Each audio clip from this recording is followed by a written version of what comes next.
Привет! Это быстрый разбор последних событий в жизни Хань Ли. Едва он выполнил 2 из 3 обязательных заданий своей секты, как знаете, тут же влип в новую историю. Тут у нас и старые враги, и новые возможности, и все это закручено вокруг одной очень уж опасной миссии. Во-первых, опасное наследство. Помните тот черный клинок, что он добыл?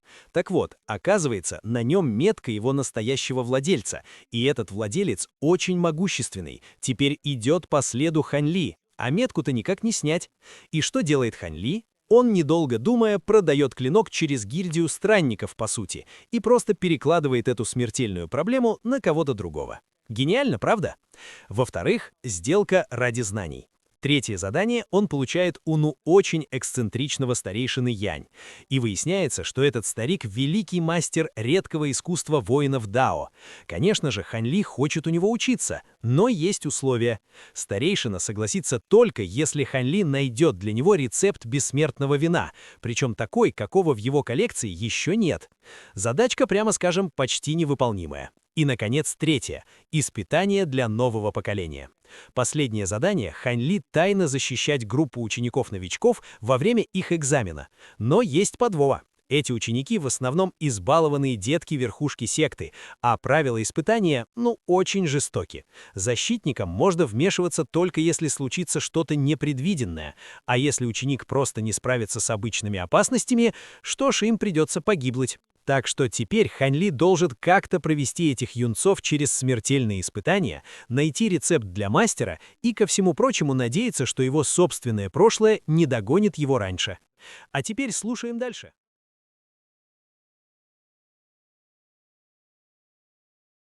Глава 226. Бессмертные и смертные. Вы двое можете действовать по своему усмотрению в этом отношении. Пока вы считаете, что они с этим справятся, не вмешивайтесь. Не нужно идти на это с каким-либо психологическим бременем. Ученикам всегда приходилось рисковать своими жизнями во время этих испытаний, поэтому даже если некоторые из них погибнут, никто не посмеет обвинять вас двоих. Вы двое выступаете как их хранителями, так и наблюдателями за экзаменами, поэтому вы должны прежде всего обеспечить справедливость, понятно? Сказал лорд Да Аоян. Да, поспешно ответили Су Тунсяо и Хань Ли. Лорд Да Аоян кивнул дуэту Хань Ли, а затем перевел взгляд на лорда Да Юнь, которая смотрела прямо на него. Лорд Да Аоян ничего больше не сказал, развернулся и улетел полосой света, а лорд Да Юнь окинула взглядом Хань Ли и Су Тунсяо. В конце концов, ее взгляд на мгновение задержался на Хань Ли, но в следующее мгновение она тоже улетела вдаль.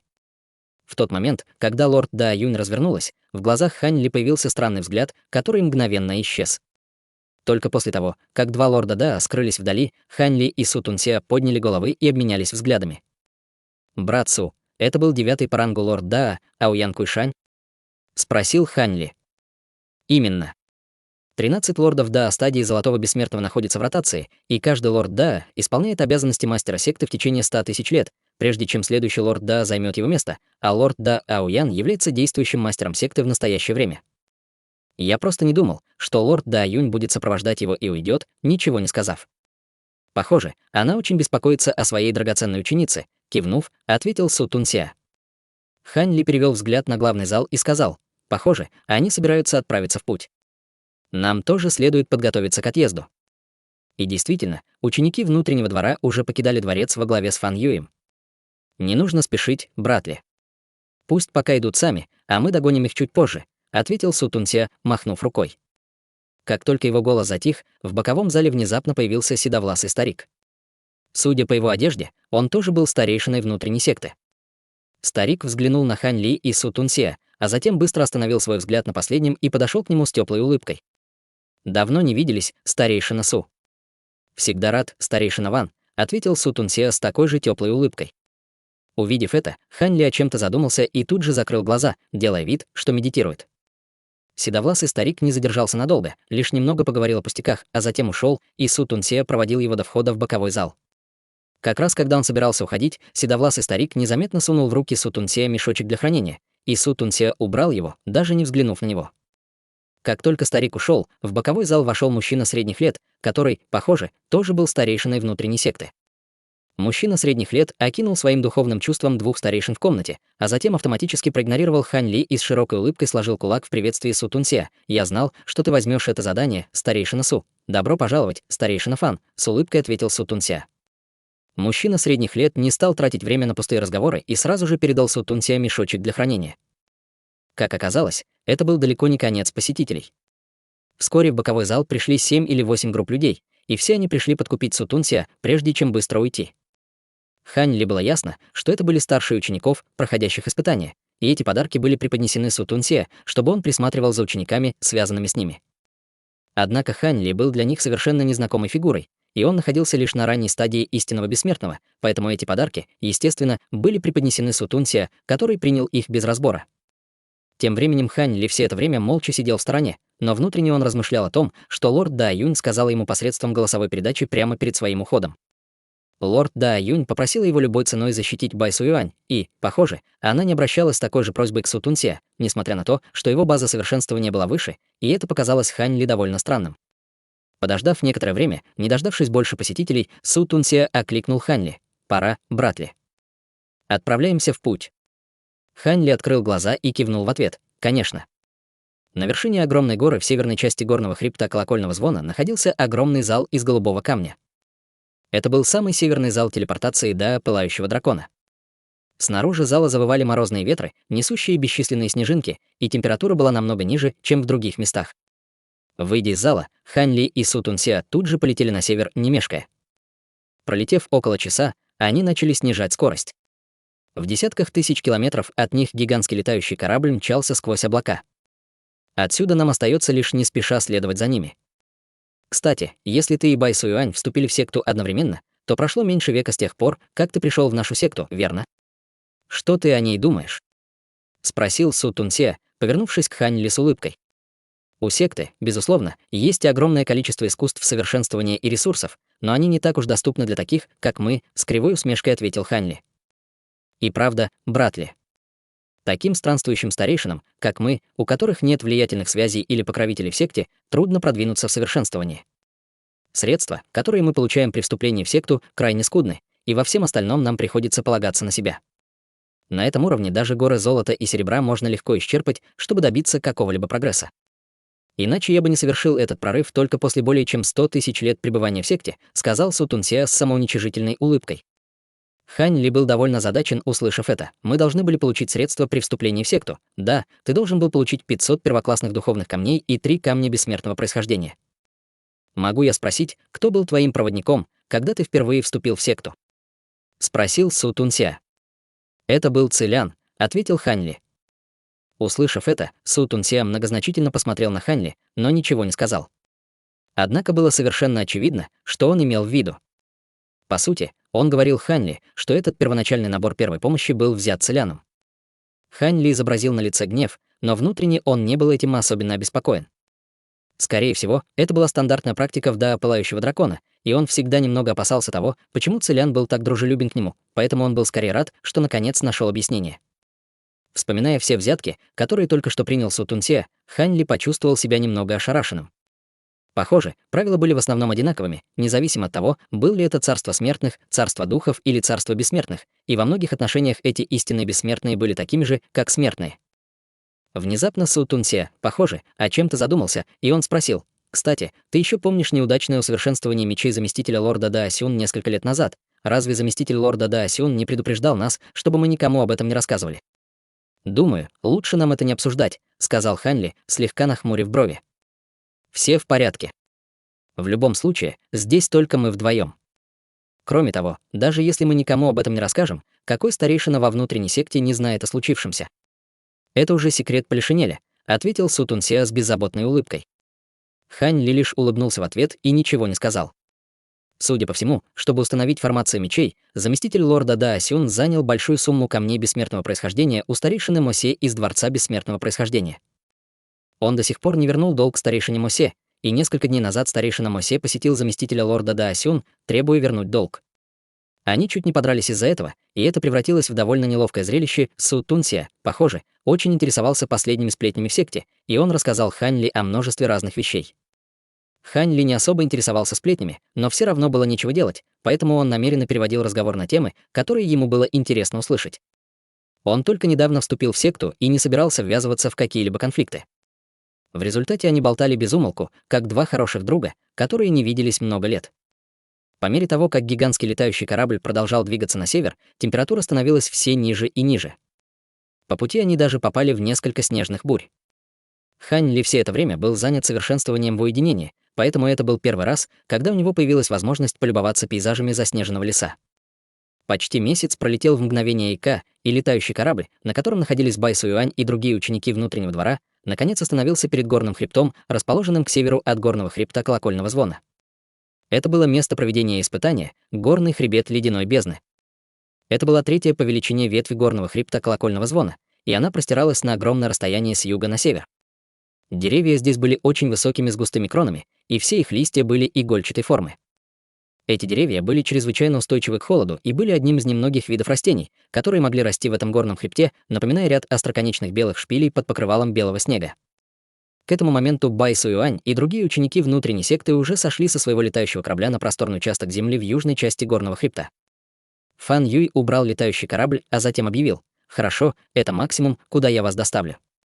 У всех вас есть карта этого места, и есть 3 пути, по которым вы можете попасть в горы. Это будет на ваше усмотрение, все, что вам нужно сделать, это выполнить свою задачу. Я буду ждать вас здесь через месяц». После этого он взлетел на вершину небольшой горы, а затем сел, скрестив ноги и закрыв глаза, предоставив учеников внутренней секты самим себе. Вскоре 2 десятка учеников собрались в небольшие группы. Вокруг Ци Хуаньюя и Тан Чуаня собралось несколько человек, и, похоже, они уже планировали путешествовать вместе. Тем временем Бай Суюань и другие культиваторы-женщины уже разделились, чтобы присоединиться к своим группам, и было ясно, что они тоже решили это заранее. Таким образом, Сун Кэ и другие странствующие культиваторы собрались вместе, чтобы сформировать 3-ю группу. Ци Хуаньюй взглянул на Бай Суюань, которая самостоятельно изучала карту, и тут же отделился от группы, чтобы подойти к ней. «Мы уже выбрали маршрут Снежной Верблюжьей горы, младшая боевая сестра Бай. Это довольно опасный маршрут, но он ближе всего к центру горного хребта, где темные снежные медведи наиболее активны. Кроме того, по пути мы должны получить дополнительные награды. Почему бы тебе не пойти с нами, чтобы мы могли присматривать друг за другом во время испытания?» — предложил Ци Хуаньюй с надеждой в глазах.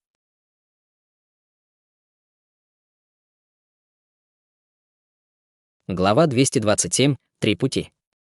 Я тоже рассматривала маршрут Снежной Верблюжьей горы, и хотя он довольно короткий, на этом пути вероятность столкнуться с могущественными демоническими зверями в несколько раз выше, чем на 2 других маршрутах, так что он действительно довольно опасен, сказала Бай Суюань, слегка нахмурив брови. «Не волнуйся, младшая боевая сестра Бай. Со мной рядом тебе ничего не угрожает», — поспешно заверил Ци Хуаньюй, похлопав себя по груди.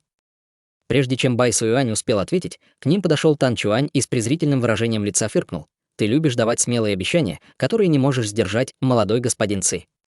Ты думаешь, у тебя есть все необходимое, чтобы обеспечить безопасность младшей боевой сестры Бай? Не говори так, старший боевой брат Тан». «Старший боевой брат Ци просто заботится обо мне», — с улыбкой сказала Бай Суюань. Услышав это, сердце Ци Хуаньюя мгновенно наполнилось теплом, и он повернулся к Тан Чуаню с холодным выражением лица и возразил: «А тебе какое дело? Оставь нас в покое». Тан Чуань не обратил внимания на Ци Хуаньюя и сказал: «Младшая боевая сестра Бай, мы с младшим боевым братом Чинем планируем пойти по маршруту долины Белой Лисы.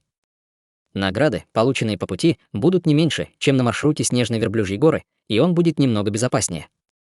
Наша конечная цель — выследить темных снежных медведей, поэтому нет необходимости идти на ненужный риск по пути. Почему бы тебе не пойти с нами?» Младшая боевая сестра Бай, услышав это, на лице Бай Суюань появилось нерешительное выражение. Ци Хуаньюй и Тан Чуань как раз собирались что-то сказать, когда она вдруг решила: «Я пойду по маршруту Сосновой фруктовой горы со старшим боевым братом Сун Кэ и остальными». Услышав это, Ци Хуаньюй и Тан Чуань слегка опешили, а Сун Кэ и остальные также были весьма удивлены этим решением. Странствующие бессмертные, сопровождавшие Сун Кэ, были очень рады это видеть. В этой поездке было не так много культиваторов женщин, и подавляющее большинство из них предпочли присоединиться к группе Ци Хуаньюя или Тан Чуаня на летающем корабле, поэтому для них было, естественно, огромным приятным сюрпризом, что самая красивая культиватор-женщина из всех решила сопровождать их. Однако Сун Кэ был не так доволен. Все, чего он хотел, это благополучно завершить это испытание, и он вообще не хотел ввязываться в эти конфликты. Однако, поскольку Бай Суюань явно выбрала его, он не мог просто игнорировать ее, поэтому ему ничего не оставалось, как повернуться в ее сторону. В то же время Ци Хуаньюй и Тан Чуань тоже смотрели на него с огненным презрением в глазах, и оба размышляли, не стоит ли им изменить свой маршрут, чтобы сопровождать Бай Суюань. С моими скудными способностями я буду только тянуть вас двоих вниз, поэтому мне лучше выбрать самый безопасный маршрут. Вы принадлежите к сливкам общества среди всех учеников внутреннего двора, и я вами обоими очень восхищаюсь. Я не могу сопровождать никого из вас в этом задании, но я буду болеть за вас обоих. Я уверена, что один из вас сможет занять первое место в этом испытании, сказала Бай Суюань.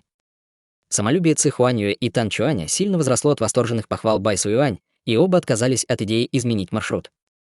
Они больше не смотрели на Сун Кэ, а вместо этого обменялись злобными взглядами, затем попрощались с Бай Суюань и повели свои группы по двум самым опасным путям. После их ухода Бай Суюань подошла к Сун Кэ с яркой улыбкой и спросила: «Ты не против, что я пойду с вами, старший боевой брат Сун, нисколько?»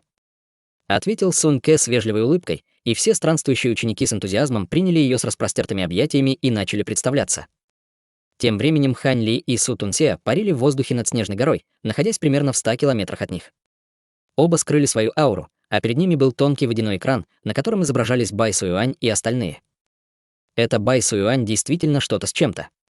Испытание едва началось, а она уже умудрилась спровоцировать своих двух самых ярых конкурентов на то, чтобы они пошли по самым опасным маршрутам.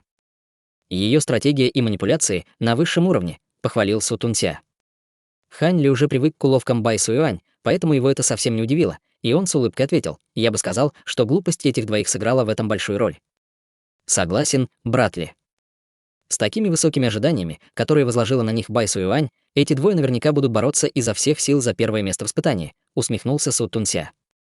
Хань Ли не хотел больше задерживаться на этой теме, поэтому сменил тему. Кстати, я слышал, что у Бай Суюань есть предок, который, похоже, был довольно важным старейшиной внутренней секты нашего Дао Пылающего Дракона. Ты его знаешь, брат Су? Старейшина, о котором ты говоришь, это старейшина Бай Фэньи, который исчез несколько тысяч лет назад. Он больше знаком со старейшиной Цзэляном. Я его не очень хорошо знаю, но встречался с ним несколько раз до его исчезновения, кивнув, ответил Су Тунся. Ты знаешь, что случилось со старейшиной Бай? Спросил Хань Ли, и на его лице появилось заинтересованное выражение. В секте ходят самые разные теории о том, что с ним случилось. Одни говорят, что он погиб, выполняя задания для секты, другие, что его убили какие-то его заклятые враги. Если ты спросишь меня, я думаю, что он куда-то ушел в уединение, чтобы совершить прорыв на стадию Золотого Бессмертного. Кроме того, по некоторым неясным источникам в секте, лампа истока души, оставленная старейшиной Бай в секте, так и не погасла, ответил Су Тунся. Хань Ли показалось, что в этом деле есть что-то большее, чем кажется на первый взгляд, но он не стал больше размышлять на эту тему. Тем временем Бай Суюань и остальные постепенно исчезали из виду на водяном экране, и Су Тунся стер экран взмахом руки и сказал: «Пошли, брат Ли. Нам нужно догнать их». Хань Ли кивнул в ответ, и вместо того, чтобы лететь дальше, они спустились в лес и начали следовать за Бай Суюань и остальными пешком, наблюдая за тремя группами своим духовным чувством. Проследовав за учениками некоторое время, Хань Ли слегка нахмурился, как будто что-то почувствовав, но затем его выражение лица быстро вернулось к нормальному. Группа Сун Кэ состояла из 6 учеников, и они летели на небольшой высоте вглубь горного хребта ледяной бездны по горной тропе с довольно пологим склоном. Этот район казался довольно мирным, но в горном хребте было много демонических зверей, которые очень хорошо умели прятаться в снегу. Поэтому любой, кто осмеливался безрассудно лететь на большой высоте, мог легко стать жертвой этих скрывающихся демонических зверей. По-видимому, всем уже заранее распределили роли, и Сун Кэ поручили вести группу. В этот момент над его головой парила нефритовая чаша сокровища, и из чаши лились лучи белого света, окутывая все его тело. В то же время вокруг него медленно вращались 4 сверкающих и полупрозрачных лазурных летающих кинжала. Похоже, это все еще не успокоило его, и он также держал в руке небольшой желтый щит с поверхностью, гладкой, как зеркало. Позади него 4 других мужчин-культиваторов также приняли защитные меры и с настороженным выражением лица осматривали окрестности. Бай Суюань шла позади всех с белым нефритовым браслетом в руке, который образовывал вокруг нее белый ореол. В то же время она надела белую вуаль, которая испускала серебристые искорки. Группа медленно и осторожно двигалась вперед, и они не столкнулись ни с какой опасностью, кроме нескольких скрытых нападений со стороны безрассудных демонических зверей, с которыми легко справились. По мере того, как они углублялись в горы, температура воздуха становилась все ниже и ниже. Из-под земли поднималась леденящая душу аура, и по воздуху проносились порывы морозного ветра. Даже с базами совершенствования стадии пространственного закаливания Сун Кэ и остальные начинали дрожать от холода. Бай Суюань все еще относительно хорошо справлялась с холодом, но всем остальным явно становилось все труднее. Все они активировали свои искусства совершенствования, чтобы сохранить тепло, но температура продолжала падать, и они начали сильно сожалеть о том, что не подготовили никаких сокровищ, повышающих их сопротивляемость холоду. В конце концов, постоянное использование своих искусств совершенствования для защиты от холода сильно истощало их магическую силу, что было вредно для предстоящих битв, но у них не было выбора. Как раз в этот момент Сун Кэ внезапно остановился, затем повернулся и достал замысловатый красный винный флакон, сказав: «У меня есть немного духовного вина, которое сварено с использованием духовных ингредиентов огненного атрибута и может помочь отогнать холод. Пожалуйста, выпейте немного, если хотите». Услышав это, все обменялись нерешительными взглядами. Тем временем Сун Кэ перевернул руку и достал чашу, которую наполнил духовным вином из флакона. Вино имело ярко-красный оттенок и испускало огненно-красное свечение. Словно вино горело, и окружающая температура воздуха значительно повысилась в его присутствии.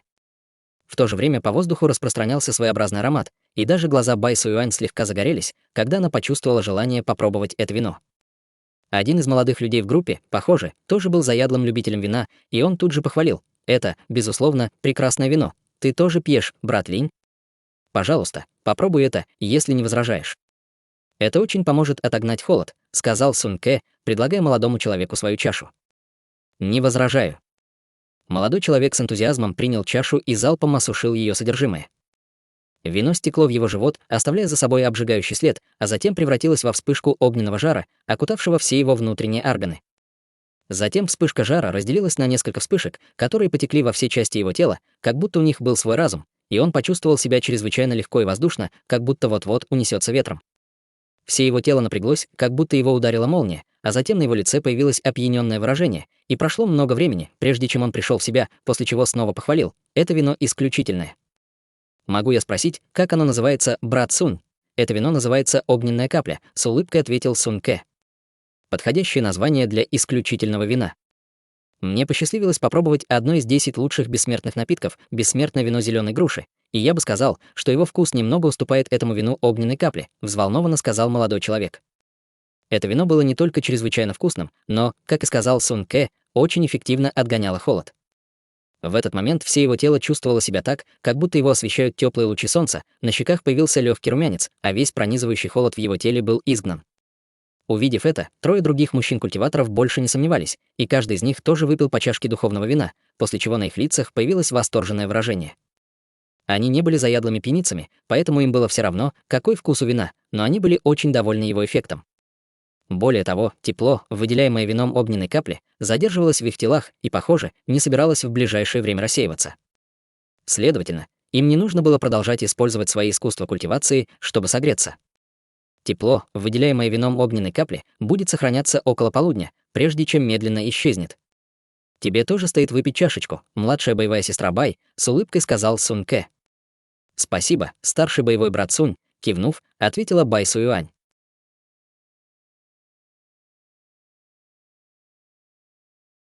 Глава 228. Неравенство. «Сколько еще у тебя этого вина, огненная капля, младший боевой брат Сунь?» — спросил первый молодой человек, попробовавший вино, и все повернулись к Сун Кэ, услышав этот вопрос. Одна чашка вина могла согревать их в течение полудня, а в группе было 6 человек. Им предстояло оставаться в горном хребте ледяной бездны около месяца, так что одного этого флакона вина, скорее всего, было бы недостаточно. «Не волнуйтесь, у меня еще осталось несколько кувшинов, так что нам определенно хватит, чтобы пережить это испытание», — с улыбкой ответил Сун Кэ, и все с облегчением вздохнули. «Спасибо, старший боевой брат Сунь. Если тебе понадобится помощь в будущем, не стесняйся обращаться ко мне», — искренне сказал высокий молодой человек из группы, и все остальные согласно закивали. «Вы все слишком добры. Мы все из одной секты, так что мы просто обязаны помогать друг другу», — спокойно ответил Сун Кэ, но внутренне он был очень доволен такой реакцией. Он был в Дао Пылающего Дракона совсем недолго, поэтому стремился завести связи, и немного духовного вина, безусловно, было хорошей ценой за это. Тем временем в нескольких километрах от них в глазах Хань Ли мелькнул восторг, но затем его быстро сменило задумчивое выражение. В какой-то момент Су Тунсея бесследно исчез. Сун Кэ и остальные продолжили путь без промедления, и вскоре после этого они столкнулись со своей первой настоящей битвой с тех пор, как вошли в горный хребет. Это была группа снежных лисиц, сила которых варьировалась от стадии зарождающейся души до стадии божественной трансформации, и их было около 40. Они выбежали с обеих сторон горного хребта, хором воя, и представляли собой устрашающее зрелище. Все в группе Сунке были довольно сильны сами по себе, и благодаря вину Сунке у всех появилось чувство товарищества, поэтому они смогли быстро построиться в боевой порядок. Трое культиваторов в группе самой высокой базы совершенствования, а именно Бай Суюань, Сунке и еще один молодой человек, расположились в самом начале, и они призвали летающий меч в форме полумесяца, 4 летающих кинжала и пурпурно-золотой посох соответственно. Летающий меч в мгновение эйка превратился в полосу серебристого света длиной более 300 метров, а затем обрушился сверху. Тем временем пурпурно-золотой посох во вспышке яркого света выпустил несколько сотен фиолетовых проекций посоха, которые понеслись по воздуху с поразительной силой.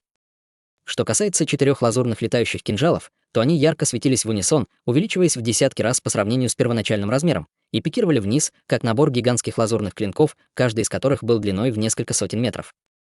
Стая снежных лисиц мгновенно отлетела назад от шквала атак, а десяток снежных лисиц стадии божественной трансформации были убиты на месте, что мгновенно остановило их натиск. В следующее мгновение трое учеников, стоявших позади трио Сунке, тоже пришли в движение, и на снежных лисиц обрушился шквал атак. Раздались глухие раскаты, сопровождаемые вспышками света разных цветов. Спустя несколько мгновений все огни погасли, и стая снежных лисиц превратилась в груду растерзанных тел, а большая площадь была окрашена их кровью в красный цвет. Хань Ли слегка кивнул, наблюдая за действиями группы издалека. У этих учеников была хорошая реакция. В частности, Бай Суюань и Сун Кэ пережили несколько ситуаций жизни и смерти за пределами секты, поэтому они, естественно, были более способны в таких ситуациях, чем другие ученики, которые всю свою жизнь росли в секте. Как крупная секта в северном ледниковом регионе бессмертных, до Пылающего дракона обладала такой средой совершенствования, которую невозможно было представить тем, кто находился во внешнем мире. У нее были все ресурсы и сокровища, которые только могли понадобиться этим ученикам, что позволяло им быстро продвигаться в своем совершенствовании, но у этого были и свои минусы. Ради развития этих основных учеников верхушка секты не жалела сил. Сун Кэ и остальные лишь ненадолго перегруппировались, прежде чем продолжили путь. Тем временем две другие группы также подверглись нападению демонических зверей. На маршруте снежной верблюжьей горы Цихуаньюй и остальные столкнулись со стаей злобных снежных птиц с головами, похожими на головы стервятников, но с чрезмерно большими клювами, из которых они могли стрелять непрерывным потоком белых ледяных стрел. Всего этих птиц было более 100, и около половины из них обладали силой стадии божественной трансформации. С неба обрушился залп белых ледяных стрел, перемежающихся с леденящей душу аурой, а время от времени сверху пикировали птицы. Группа Цихуаньюя была довольно большой, и все они несли чрезвычайно мощные сокровища, но ни у кого из них не было опыта в битвах не на жизнь, а на смерть. Следовательно, яростное намерение убивать, проявленное стаей птиц и непрерывный шквал атак застали их врасплох, и они выглядели немного испуганными. Все они стояли в кругу, повернувшись спиной друг к другу, образуя кольцеобразный защитный барьер, который отражал надвигающиеся атаки. Лицо Цихуаньюя было слегка бледным, и он крикнул: «Не паникуйте. Это всего лишь несколько демонических зверей стадии божественной трансформации. Все, слушайте меня. Половина из вас продолжает поддерживать барьер, а другая половина контратакует. Он был лидером группы, и его указания вселили в каждого чувство уверенности, поскольку они тут же начали выполнять его приказы. Вскоре в воздух взметнулись вспышки ослепительного света, чтобы поразить белых птиц в небе. Ученики чувствовали себя очень запуганными, поэтому их атаки были довольно слабыми, но благодаря огромному преимуществу в базе совершенствования они смогли сбивать птиц одну за другой. Примерно через 15 минут битва наконец подошла к концу. Большинство птиц было убито, а остальные бежали с поля боя. Цихуаньюй и остальные не пострадали. Они смотрели на птичьи туши вокруг себя, вдыхая кровавый запах в воздухе, и хотя их лица были довольно бледными, они постепенно приходили в себя. Не могу поверить, что кучка всего лишь демонических зверей стадии божественной трансформации вызвала у вас такую панику. Вам должно быть стыдно. Вы видели, что только что произошло. Пока мы сохраняем спокойствие, эти демонические звери нам не ровня. Крикнул Цихуаньюй, пытаясь поднять боевой дух. Все тут же закивали в ответ. Цихуаньюй как раз собирался что-то сказать, когда более опытный член группы вышел вперед и предупредил: «Молодой господин Ци, здесь слишком сильный запах крови, поэтому нам следует как можно скорее покинуть это место». Цихуаньюй слегка опешил, услышав это, а затем сразу же понял причину этого совета и велел всем продолжать путь. Тем временем Су Тунсе появился в воздухе во вспышке пространственных колебаний, затем с унылым вздохом покачал головой и исчез с места. Примерно такая же ситуация сложилась и на маршруте долины Белой Лисы. Группа Тан Чуаня тоже не имела большого практического боевого опыта, и они также впали в слепую панику перед лицом свирепых демонических зверей, которые на них напали. Однако благодаря преимуществу в базе совершенствования и мощным сокровищам им удалось пережить бурю, а затем взять себя в руки и победить врага без потерь. 3 группы учеников продолжили свой путь, и 7 или 8 дней пролетели в мгновение ока, когда все ученики углубились в горный хребет ледяной бездны. Демонические звери, с которыми они встречались по пути, становились все сильнее и сильнее, и начали появляться некоторые демонические звери стадии пространственного закаливания. После нескольких битв Ци Хуаньюй и остальные стали гораздо более опытными в бою, чем раньше, но им все еще было трудно противостоять демоническим зверям того же уровня силы, что и они сами. На маршруте снежной верблюжьей горы Ци Хуаньюй и его группа были окружены примерно десятком гигантских ледяных богомолов. Эти богомолы были полностью белого цвета с морозными узорами по всему телу, а их рты были разделены на 4 жвала. У них были большие выпученные глаза, что придавало им устрашающий вид, а их толстые и сильные передние конечности напоминали пару гигантских клинков, испускающих леденящую душу ауру. Каждый из этих демонических зверей обладал силой ранней стадии пространственного закаливания, и они были чрезвычайно быстры, носились вокруг группы Ци Хуаньюэ и обрушивали на них свирепый шквал атак, оставляя за собой следы остаточных изображений. Как и раньше, Ци Хуаньюй и остальные встали в круг, создав кольцеобразный защитный барьер, который охватил всех внутри. Однако эти богомолы были гораздо сильнее птиц, с которыми они сталкивались раньше, и они могли выпускать мощные проекции своими похожими на клинки передними конечностями. Эти проекции были наполнены свирепой силой, заставляя кольцеобразный световой барьер непрерывно дрожать. Ци Хуаньюй и остальные были вынуждены вложить всю свою магическую силу в свои защитные сокровища, чтобы поддерживать световой барьер, поэтому они были совершенно не в состоянии контратаковать. Богомолы издавали кровожадные крики, безжалостно размахивая передними конечностями по воздуху, и, казалось, со временем становились только сильнее и могущественнее. Кольцеобразный световой барьер не был единым сплошным барьером. Вместо этого он был совместно сформирован защитными сокровищами каждого, и некоторые из более хрупких частей барьера были близки к тому, чтобы рухнуть. Высокий и худой молодой человек повернулся к Ци Хуанью с испуганным выражением лица и спросил: «Что нам делать, молодой господин Ци?» Эти твари все на стадии пространственного закаливания, и их слишком много, чтобы мы могли с ними справиться. Молодой человек был прямым потомком старейшины стадии истинного бессмертного Дао Пылающего Дракона, и он всю свою жизнь совершенствовался в секте, плавно продвигаясь к стадии пространственного закаливания благодаря бесконечному запасу пилюль. В результате у него практически не было боевого опыта. Он добился определенных успехов в этом отношении в ходе испытания, но его сердце все еще трепетало от страха при виде этих ужасающих богомолов. Все остальные в группе находились примерно в том же душевном состоянии, что и молодой человек, и они не могли не задаваться вопросом, не умрут ли они здесь, и эта мысль только усиливала их панику и страх. Внезапно раздался громкий треск, и световой барьер, созданный белым носовым платком-сокровищем, был разрушен, образовав брешь в общем световом барьере. Яркая проекция пролетела прямо через брешь, и раздался мучительный вопль, когда кровь брызнула в воздух. Ученика, стоявшего возле бреши, отбросило назад с большой раной на руке, но, к счастью, на нем был доспех довольно высокого уровня, поэтому ему удалось избежать серьезных травм. Яркий фиолетовый свет вырвался из переносицы Ци Хуаньюэ, когда он взмахнул рукой по воздуху, выпустив фиолетовое колесо сокровища, которое создало фиолетовый вихрь, чтобы заполнить брешь. Не нужно бояться. Во время испытания нас тайно защищают культиваторы стадии истинного бессмертного, и они позаботятся о всех непредвиденных происшествиях для нас. Эти богомолы — это то, с чем мы не можем справиться, поэтому я уверен, что один из них скоро вмешается. Крикнул Ци Хуаньюй. Все остальные пришли в восторг, услышав это. Я слышал об этом раньше и был довольно скептически настроен, но это должно быть правдой, если молодой господин Ци так говорит: нас всего 10, а этих богомолов почти 20.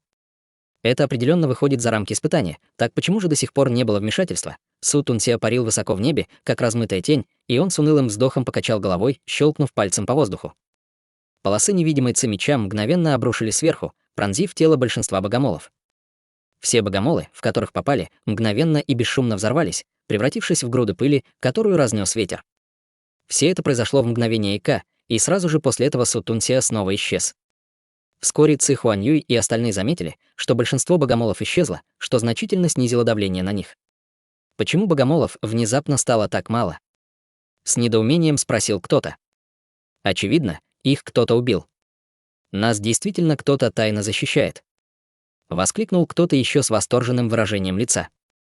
Ци Хуаньюй тоже был очень рад это видеть, и на его лице появилась победоносная улыбка, когда он крикнул: «Эти мерзкие твари должны заплатить за то, что напали на нас». Не дайте ни одной из них уйти. Все остальные тут же откликнулись на его призыв, а затем с новой силой начали контратаковать оставшихся богомолов. Спустя некоторое время все богомолы были убиты, за исключением 2, которым удалось уйти. Передние конечности этих богомолов были наполнены обильной духовной силой и были выдающимися материалами для усовершенствования инструментов даже для культиваторов стадии пространственного закаливания, поэтому эти передние конечности были немедленно отрублены, а затем убраны несколькими учениками. Пошли. Ци Хуаньюй взлетел в воздух и повел всех вперед. Теперь, когда было подтверждено, что их действительно кто-то тайно защищает, он проникся большой уверенностью и начал двигаться дальше быстрее, чем раньше.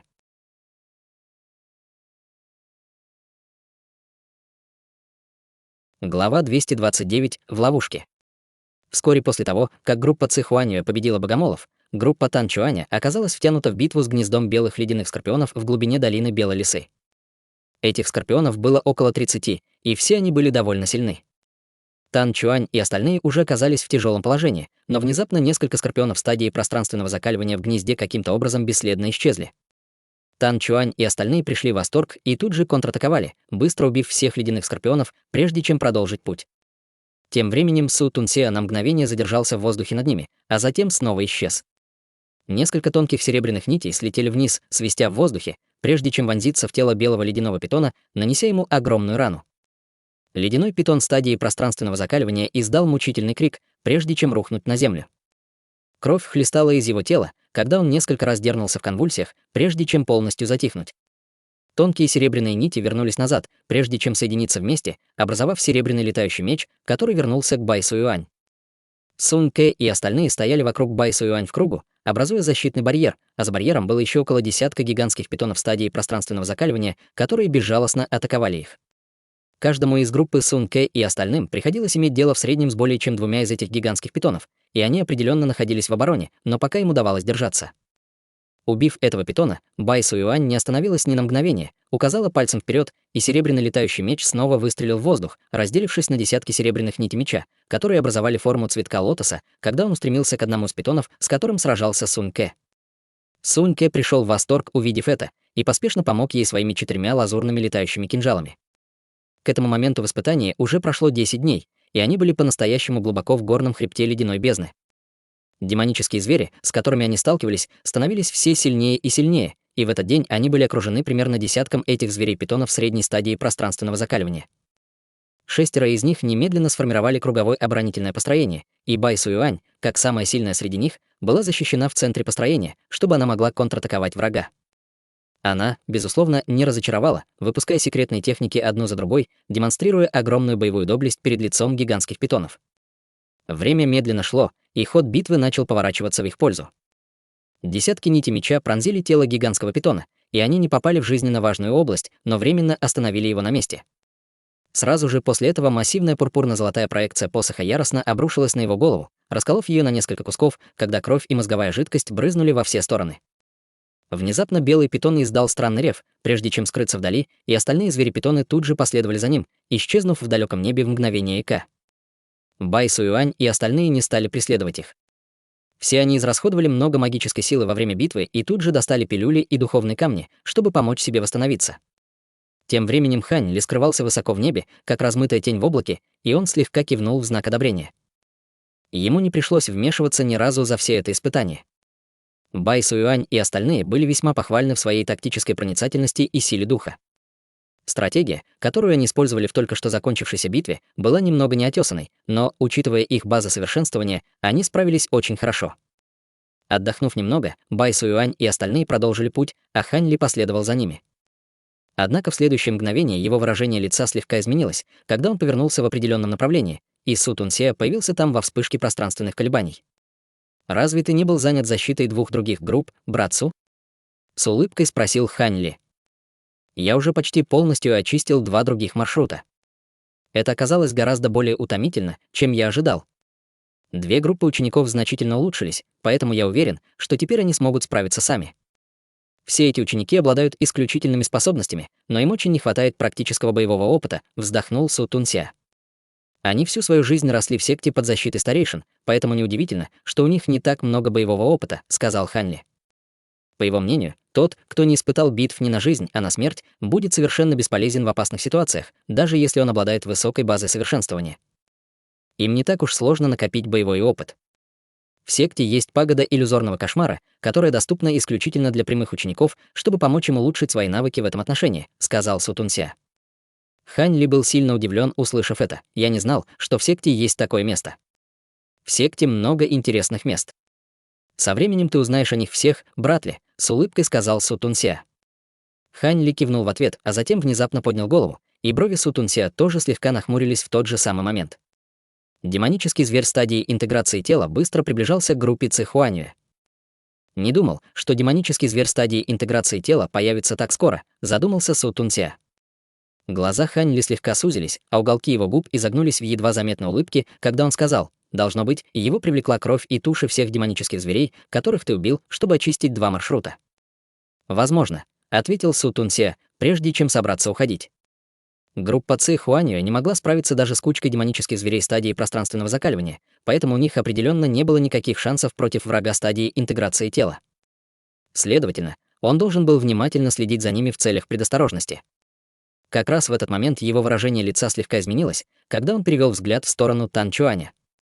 Как оказалось, там появился еще один демонический зверь стадии интеграции тела. Это была гигантская птица, которая летела чрезвычайно быстро и стремительно приближалась к группе Тан Чуаня. Сразу 2 демонических зверя стадии интеграции тела. Воскликнул Сутунся с ноткой тревоги в глазах.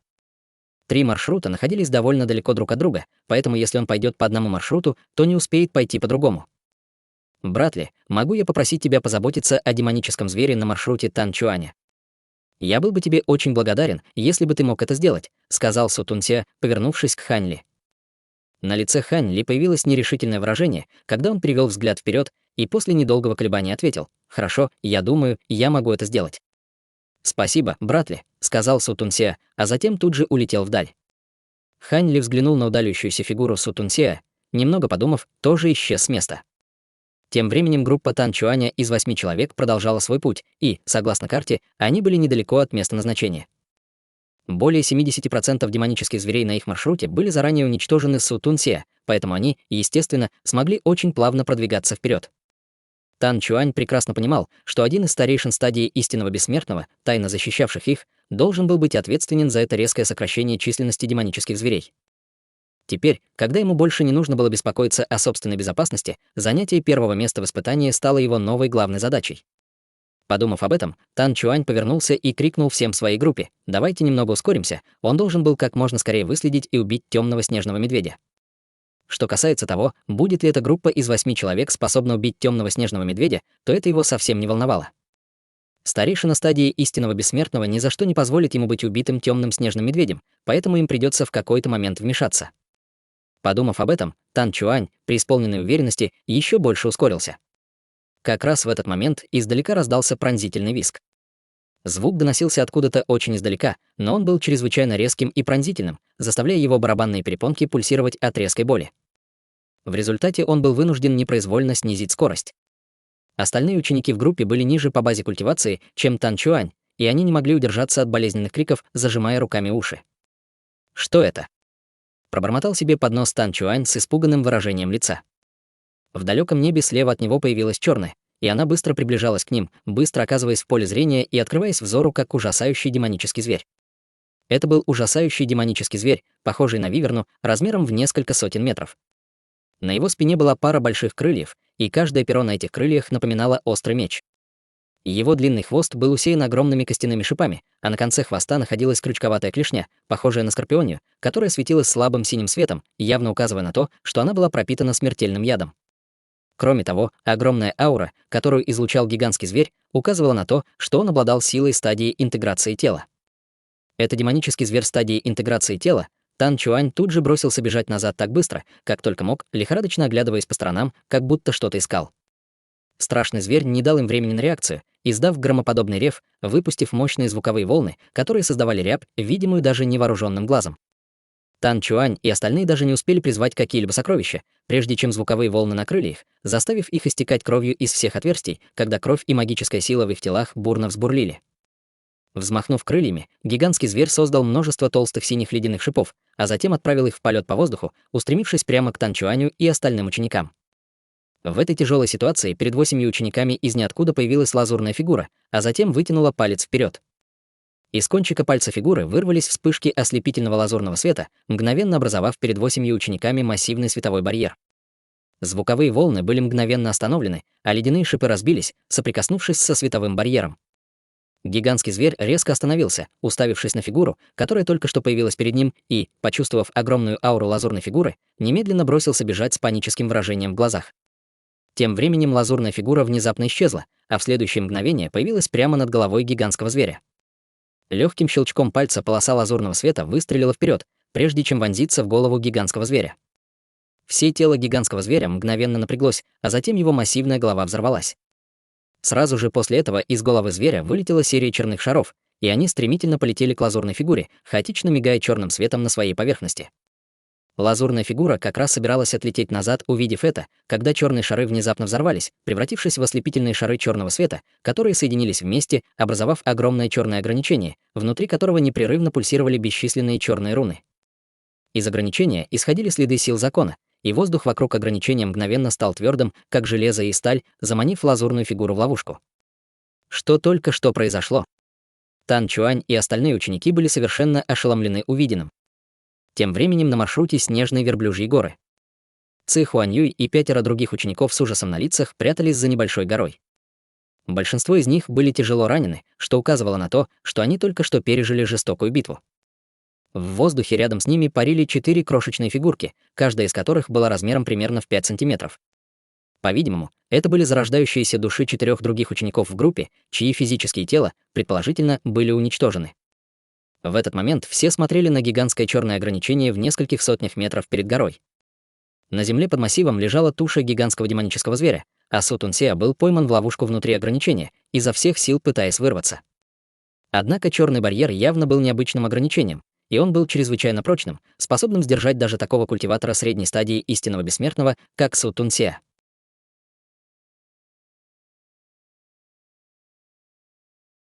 Глава 230. Потеря времени. Тем временем группа Сун Кэ из 6 человек уже прибыла в глубину Сосновой фруктовой горы. Их маршрут был самым безопасным из 3, поэтому демонические звери, с которыми они столкнулись, были не такими уж сильными, и благодаря товариществу, которое они построили, до сих пор это было относительно спокойное путешествие. В этот момент Бай Суюань летела рядом с Сун Кэ, и ее взгляд блуждал по бескрайней снежной равнине, когда она сказала: «Старший боевой брат, согласно карте, мы достигнем района, где обитают снежные голубиные звери, примерно через 1000 километров. Говорят, что эти звери довольно миролюбивые, но их силу не стоит недооценивать, и были прецеденты, когда такие звери активно нападали на культиваторов, так что нам нужно быть осторожными», — сказал Сун Кэ. Как только его голос затих, Бай Суюань внезапно остановилась, а затем с настороженным взглядом посмотрела на лес, который находился в нескольких сотнях метров впереди. Сун Кэ тоже тут же остановился, а затем поднял руку, чтобы указать всем остальным сделать то же самое. 4 других учеников в группе уже разделились и призвали свои сокровища. «Не думал, что такая компания детишек, как вы, сможет обнаружить мое присутствие», — раздался хриплый голос, когда из леса впереди медленно поднялся в воздух высокий и внушительный старик в белой мантии. Бай Суюань чувствовала себя довольно встревоженной, но все же приняла почтительный вид и спросила: «Могу я узнать, кто вы такой и почему прячетесь здесь, старший?» Она не смогла определить базу совершенствования старика, и она ни за что не смогла бы почувствовать его присутствие, если бы не тот факт, что у нее было особое сокровище. Более того, то, как он крался, явно указывало на то, что у него не было добрых намерений. Очевидно, те же мысли пришли в голову и Сун Кэ с остальными, и они обменялись несколькими взглядами, пытаясь решить, как поступить. «Тебе не нужно знать, кто я, Бай Суюань. Какой же ты красивый цветочек. Бессмертное телосложение лунного света действительно оправдывает свою репутацию. Иди со мной и не пытайся оказывать бесполезное сопротивление», — сказал старик. Выражение лица Бай Суюань осталось неизменным, но ее сердце слегка сжалось, когда она предупредила: «Держитесь подальше». Старейшины нашей секты находятся поблизости. На лице старика появилась насмешливая улыбка, и он издевательски сказал: «Хватит пытаться блефовать, девчонка. Старейшин, которых назначили тайно защищать вас всех, я уже отвел в сторону, так что никто не придет вас спасать». «Ну что ж, ты пойдешь по-хорошему или по-плохому», — Сун Кэ и остальные были встревожены, услышав это. У них не было влиятельных покровителей в секте, но, поскольку им удалось обеспечить себе право на участие в испытании, у всех них, естественно, были свои источники информации, поэтому они знали, что во время испытания их будут тайно защищать старейшины внутренней секты. Это было как страховочная сетка, которая вселяла в них чувство уверенности, но теперь, когда этих старейшин, по-видимому, отвели в другое место, они, естественно, чувствовали страх. Я никогда раньше вас не встречала, так почему же вы настаиваете на том, чтобы я пошла с вами, старший?» — спросила Бай Суюань. Вместо того, чтобы ответить на вопрос Бай Суюань, старик улыбнулся и сказал: «Ты всегда хотела узнать, что случилось с патриархом твоего клана Бай, верно? Если ты пойдешь со мной, я скажу тебе, где он». «Вы знаете патриарха нашего клана?» — поспешно спросила Бай Суюань. «Конечно, я знаком со старейшиной Бай Фэньи», — небрежно ответил старик. На лице Бай Суюань появилось нерешительное выражение, и даже при всей ее хитрости и коварстве она немного растерялась, не зная, что делать. «Не слушай его, младшая боевая сестра Бай. Он просто говорит это, чтобы заманить тебя в ловушку и заставить сдаться». Поспешно предупредил Сун Кэ. «Ты прав. Если вы действительно знаете патриарха нашего клана, то покажите мне его знак», — сказала Бай Суюань. Услышав это, на лице старика появилось холодное выражение. «Я пытался быть добрым, но, поскольку ты настаиваешь на том, чтобы испытывать мое терпение, тебе придется понести последствия. Я не могу больше терять здесь время». Как только его голос затих, он резко поднял руку, а затем выбросил ее вперед, растопырив пальцы. Мерцающий золотой шар мгновенно выстрелил в воздух, достигнув расстояния 60 метров от Бай Суюань в мгновение ока. В следующее мгновение из шара вырвался ослепительный золотой свет, и он превратился в большую золотую сеть, которая опустилась на нее. Бай Суюань тут же бросилась бежать назад так быстро, как только могла, но разница в силе между ними была слишком велика, и она не смогла уклониться от атаки, хотя и среагировала сразу же. Что касается Сун Кэ и остальных, то у них не было времени что-либо сделать, и они могли только беспомощно смотреть, как золотая сеть начинает смыкаться над Бай Суюань. Как раз в этот момент в воздухе без предупреждения появилась вспышка лазурного света, сразу же после чего перед Бай Суюань возникла фигура, прежде чем взмахнуть рукой по воздуху. Шар черной жидкости мгновенно вырвался вперед, сильно ударившись о золотую сеть. Как только они соприкоснулись друг с другом, золотая сеть мгновенно рухнула на землю, как будто на нее давило что-то невероятно тяжелое. «Что? Как такое возможно?» — воскликнул старик с удивленным выражением лица. «Старейшина ли?» Потратив немного времени на то, чтобы прийти в себя, Бай Суюань была одновременно удивлена и обрадована, обнаружив, что ее спас знакомый человек. И действительно, между ней и стариком стоял никто иной, как Хань Ли. Вместо того, чтобы повернуться и посмотреть на Бай Суюань, Хань Ли пристально смотрел на старика, говоря: «Ты уже потратил здесь более чем достаточно времени. Кроме того, я все это время был рядом, так почему ты говоришь, что я ушел? Если эти ученики доложат обо мне в секту за пренебрежение своими обязанностями, то с меня вычтут очки заслуг. Вот почему у этой фигуры была такая же аура, как у тебя, но мне казалось, что с ней что-то не так. В любом случае, неужели такой простой культиватор ранней стадии истинного бессмертного, как ты, собирается противостоять мне?» Холодно усмехнулся старик.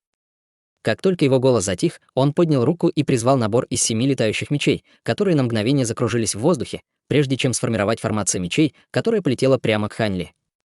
Руны на летающих мечах ярко светились, выпуская вспышки белого пламени, из-за чего летающие мечи напоминали огромного огненного ворона с распростертыми крыльями. В ответ Хань Ли поднял обе руки, и поток тяжелой воды хлынул вперед, превратившись в воздухе в черного водяного дракона длиной около 3 метров, прежде чем устремиться прямо к белому огненному ворону. Раздалась серия громких взрывов, когда бесчисленные искорки белого пламени разлетелись во все стороны, мгновенно растапливая снег на земле в водяной пар везде, где они приземлялись. Снег на десятки ближайших сосен быстро растаял, а затем и сами деревья вспыхнули пламенем. При виде Хань Ли в глазах Сун Кэ появилось странное выражение, и он подошел к Бай Суюань и спросил: «Кто этот старейшина, младшая боевая сестра Бай?» Внимание Бай Суюань было полностью сосредоточено на битве, разворачивающейся перед ее глазами, поэтому она не заметила странного выражения на лице Сун Кэ, когда ответила: «Это старейшина внутренней секты по имени Ли Фэюй». Сун Кэ, естественно, был удивлен, услышав это. Этот старейшина Ли носил то же имя, что и человек, которого он встретил на морском молниеносном корабле, и, что самое главное, их ауры были очень похожи. Однако база совершенствования этого Ли Фэюя была на другом уровне по сравнению с Ли Фэюем с морского молниеносного корабля, и Сун Кэ не мог не задаться вопросом, были ли они на самом деле одним и тем же человеком. Как раз в этот момент старик издал громкий рев, и белый огненный ворон, образованный его летающими мечами, расправил крылья и набросился на черного водяного дракона Хань Ли, заставив последнего отступить. Увидев это, Хань Ли сложил ручную печать, произнося заклинание, и за его спиной внезапно появился черный диск размером около 30 сантиметров с бесчисленными тонкими и сложными духовными узорами на поверхности. Диск излучал мощную ауру законов воды, и это была не что иное, как его истинная ось тяжелой воды. Внезапно истинная ось тяжелой воды по приказу Хань Ли начала быстро вращаться, прежде чем стремительно полететь к белому огненному ворону. По мере приближения к огненному ворону руны Да воды на истинной оси тяжелой воды начали светиться ослепительным синим светом, а аура закона воды, исходящая от нее, стала еще более мощной. Выражение лица старика слегка изменилось, увидев это, и взмахом запястья он отправил в воздух мерцающий золотой талисман, и талисман исчез в теле огненного ворона прямо перед тем, как он должен был столкнуться с истинной осью тяжелой воды. Раздался оглушительный грохот, когда золотой талисман превратил белого огненного ворона в шар палящего белого света, прежде чем столкнуться с истинной осью тяжелой воды. Из эпицентра столкновения во все стороны хлынули огромные ударные волны, и половина ударных волн была обжигающе горячей, а другая половина — прохладной и освежающей, но обе были чрезвычайно разрушительными и уничтожали все деревья на своем пути. Сун Кэ и остальные поспешно бросились бежать, быстро отбежав на несколько километров. Раздалась серия громких лязгов, когда истинная ось тяжелой воды яростно вращалась на месте, сталкиваясь с шаром палящего белого света, и, казалось, они зашли в тупик. Увидев это, Хань Ли взмахнул рукавом по воздуху, и тяжелый водяной дракон, который ранее был вынужден отступить, снова поднялся в воздух, прежде чем устремиться к шару белого света.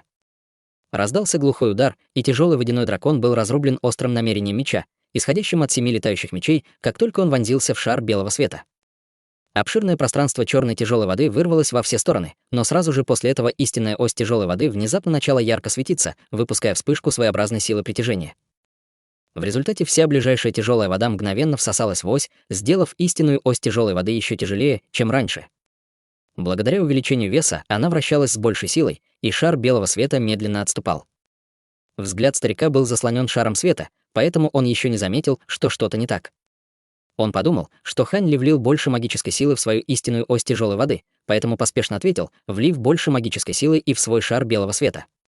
Тем временем еще одним взмахом руки в воздух был отправлен еще больше тяжелый водяной дракон, но на этот раз, вместо того, чтобы лететь в шар белого света, он вонзился прямо в истинную ось тяжелой воды. Раздался глухой удар, и тяжелый водяной дракон мгновенно бесследно исчез в оси. Из истинной оси тяжелой воды вырвался лучистый черный свет, и она увеличилась в диаметре примерно на 2,5 см, став еще тяжелее. Внезапно старик почувствовал, как на него обрушилась вспышка огромной силы, и она была настолько тяжелой, что у него возникло чувство удушья. Он поспешно сложил ручную печать, чтобы поддержать шар белого света, чтобы он не был мгновенно уничтожен, и в то же время открыл рот, чтобы выпустить крошечную золотую деревянную марионетку.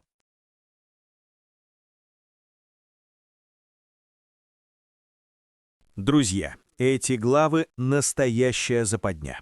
Казалось бы, обычное испытание для учеников в ледяных горах, двое хранителей, Сун Сяо и Хань Ли, присматривают за 3 группами. 2 группы с привилегированными учениками впадают в панику при первой стычке, а 3-я группа с Бай Суюань действует эффективно. Но тут на маршруты нападают демонические звери, намного сильнее, чем ожидалось. Хранители вмешиваются, побеждают зверей, но те взрываются и превращаются в магические оковы.